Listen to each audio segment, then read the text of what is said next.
fraction பார்க்கலாம். 6/7 division 1/5. ஆக்சுவலாக நம்ம எழுதும்போது இப்படி தான் எழுதுவோம். அப்போ இந்த வேல்யூ வந்து பார்த்தீங்க அப்படின்னு சொன்னால் நம்ம தலைகீழாக மாற்றி எழுதும்போது, அதாவது ரெசிப்ரோக்கலாக மாற்றி எழுதும்போது மல்டிப்ளிகேஷனாக மாறிடும். அப்போ வந்து பார்த்தீங்கன்னா மல்டிப்ளிகேஷன் சொல்லும்போது நமக்கு 5/1.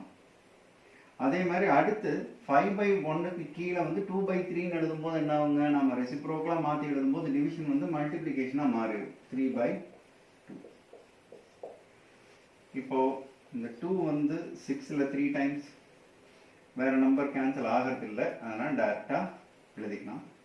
15 45 45/7 அப்படிங்கிறது நமக்கு எக்ஸாக்ட் ஆன்சர். இதையும் நம்மளால் டிவைட் பண்ண முடியுதுன்னு சொன்னால் 6 டைம்ஸ் 42 3/7 அப்படிங்கிறது